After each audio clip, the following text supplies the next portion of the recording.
Welcome to the What to Read Next podcast. In this podcast, host Lori and me will share a few book recommendations on what you should read next. If you have a passion for books, then join us for this fun bookish episode. Welcome to the show. So happy to have you back. So I have a fun reader tag for you. This was created by Bree from Falling for Romance. She has an Instagram account, a blog, and a podcast. And so I love that she just did this reader tag with her best friend Sarah for her podcast, Categorically Romance. And I was like, oh my gosh, why I haven't done this in the show? I think this will be a lot of fun. There's a set of questions that I'm going to answer, and I'm going to give you some recommendations and some history about how to get to know me as a romance reader. And so let's dive into it. So the first question is, what is your romance origin story? So I always like romantic elements. I read YA growing up. I read Sweet Valley High, Babysitter's Club, and I love Sweet Valley High because it was like Todd Wilkins, like Ken, or I don't even remember his name. But those male characters were like falling in love with Jessica and Elizabeth, and I was like, oh my gosh, trash for it. And then I grew up to chick lit, which was Bridget Jones's Diary, Jemima J by Jane Green, and Good and Bad by Jennifer Weiner. And I just loved the romantic elements of that, but I did not realize there was a genre dedicated for romance. And so over the years, I was a reader. I lived in New York, and so I read during my commute into the subway. I had the first couple of years I had an hour commute, and so I was reading or I was watching TV because it was a time where you can watch TV on your iPod. So I was watching The Office, but then I was reading some books, and I was reading like mainly women's fiction. Then I didn't read Twilight for some reason, but I did read Hunger Games.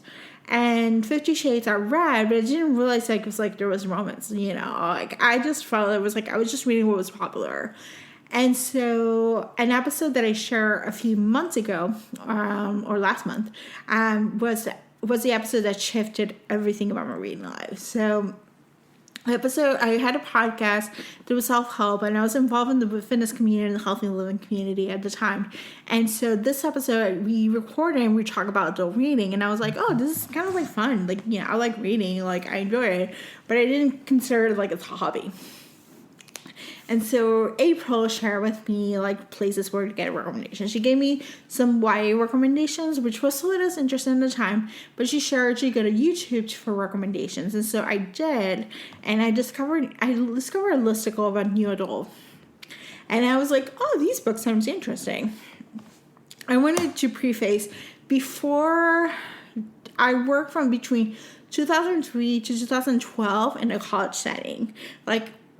I was an administrator in a college, so I was like all about the college experience. Like I had a really good experience in college, and I worked on it, helping others have a great experience in college. So anything about college I was trash for. So new adult was perfect for me. So I started reading The Deal, and then I read Serena Bowen, and then I read Addicted to You by Kristen Becker Ritchie, and then I read like pretty much every listicle that was out there. Kay Tucker.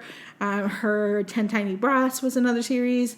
And then I just grew up on Dublin Street by Samantha Young. So I grew up like reading like all these different different books. And so once I started reading romance, I couldn't stop. And so mind you, I had a job where I was like reading all day long. My job was like really easy. Like I had a job that was like 2 hours worth of work, and I was just reading on my phone. And so I was just consuming like a book a day at the time. So I read between May to December 2016. I read 275 books. Then in 2017, I read like 360 something books. And I was like, all about romance. Like it was just like whatever was popular, or I'll discover an author and I'll binge on their list, or I'll try to like look for what was popular on BookTube. I was just consuming them.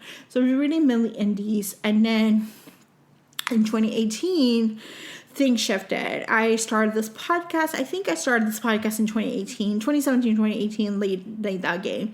And then I started getting involved in the book community with Bookstagram, with a little bit more. And then I started to see, like, how do I get free books? Like, like, this is what you do for. And so I started getting free books from traditional publish, and I was, like, reading for that. And so my reading slowed down quite a bit. But I was reading more popular books or more traditionally published books.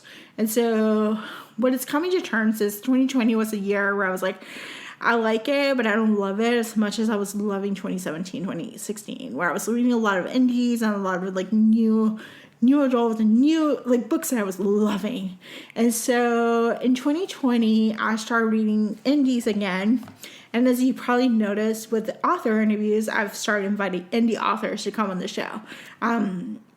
That was a conscious choice. It was a conscious choice, and at the same time, it was an accident. Like, I just realized, I was like, oh, I haven't paid attention to that. And it brought so much joy, so I'm just going to bring it in. And so I asked my friend Kelly from Boobies and Newbies after she was on the show, and I was like, so how do you get the indies to come on the show?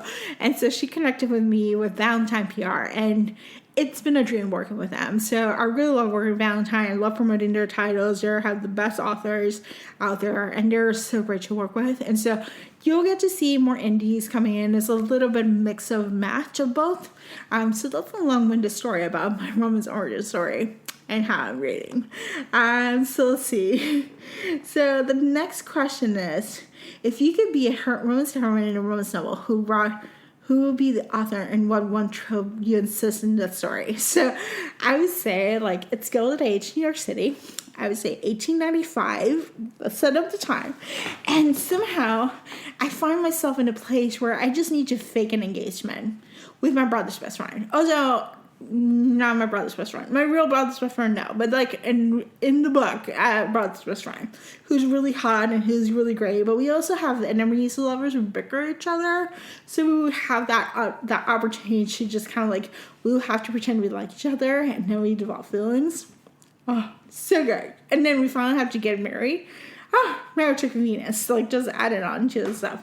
So, and the author, because she writes Gilded Age in New York City, I would say Joanna Shea will be the author. So yeah, fake relationship meets brother's best friends meets future marriage to convenience.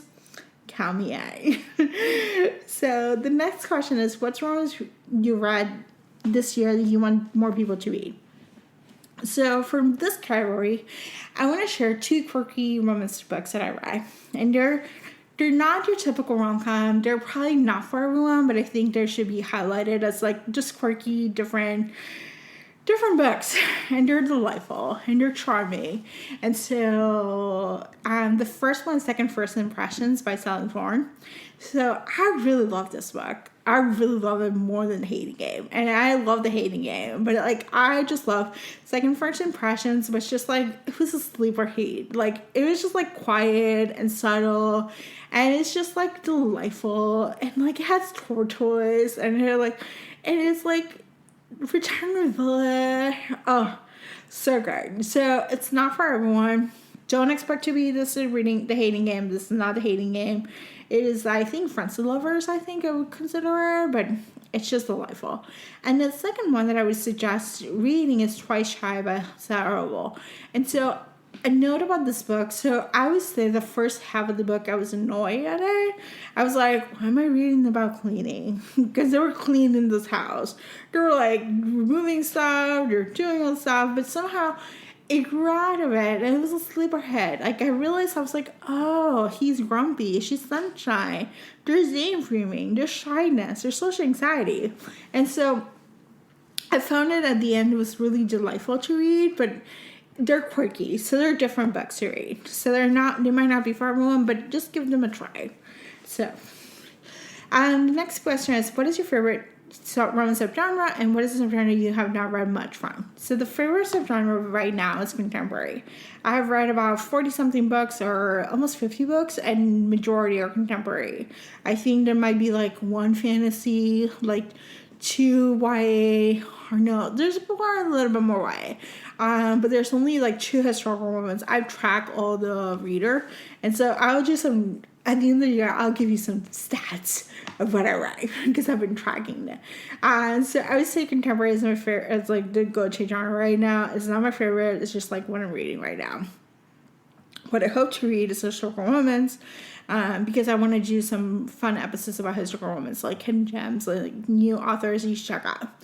And then the genre that I really want to read the most is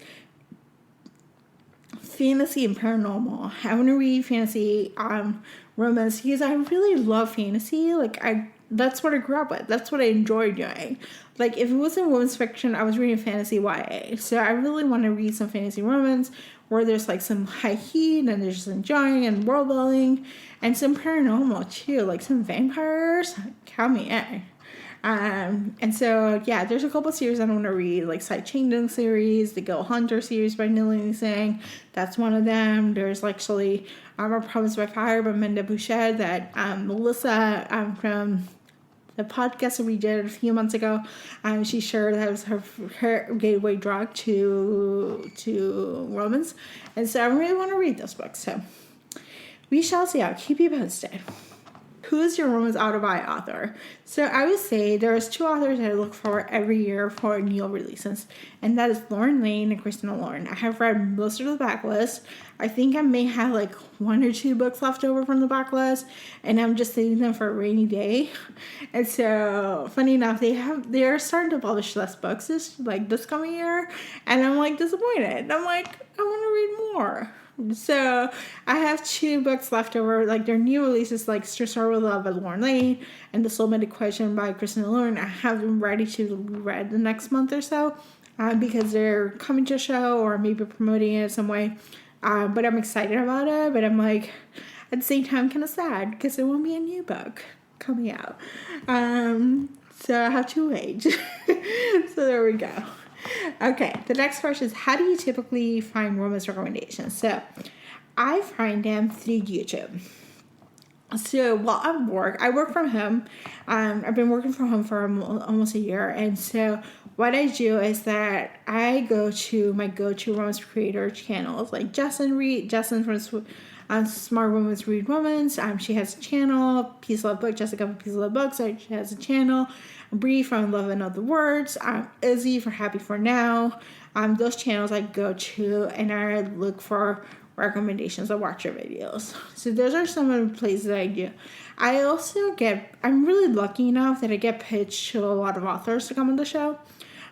So I hear about books that are coming up really early on, either because I may have found out through NetGalley or publicists know that they have to book it earlier than they're supposed to. So I get pitched to a lot of books.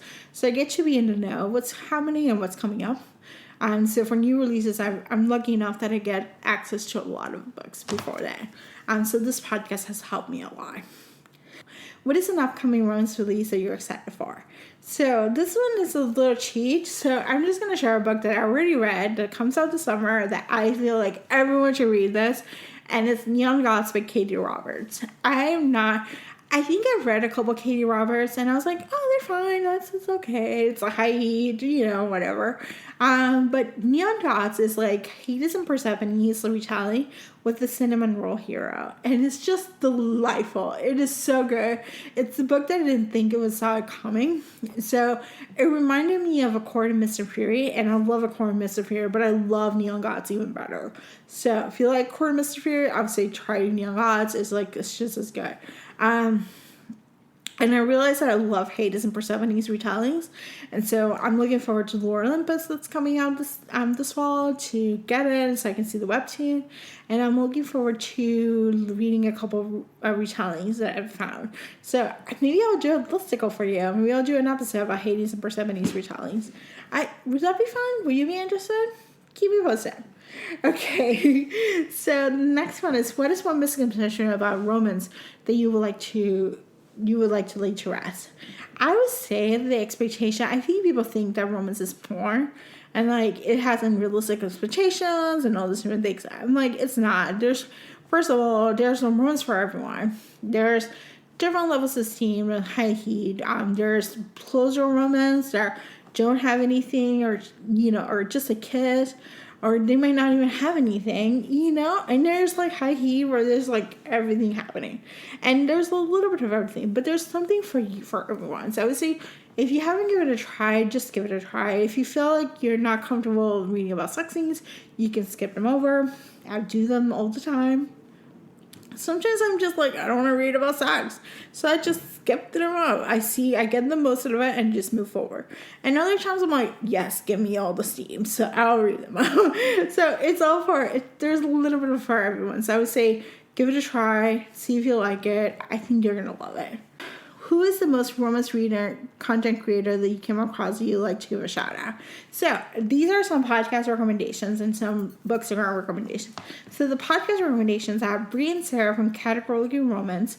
They share about podcasts about category romance of Harlequin and Mills and Boons. So, and if you like romance and you like quickie romance reads, like you can read them in an afternoon, I would say read some Harlequins. They're trope-tastic. There's like, you know what you're going to expect. You get a quick read, like it's like 200, 300, no more than 280 pages or something like that. And you just get like a good romance. So Bree and Sarah are diving into that world, telling you all about different lines because there's a line for everyone. And there is so much romance there. So I would say Bree and Sarah from Category Romance is one of them. My friend Kelly from Boobies and Newbies podcast, where she introduces newbies to romance and talk about them and dive into them. I love her episodes. They're like fun. She does have a nice mix between indies and traditionally published. He does some author interviews, so if you want to check it out, like I would say, Kelly Newbies and Newbies is amazing. So those are two podcasts I would say just recommend. In terms of bookstagrammers and bloggers, I would say these bookstagrammers have a blog.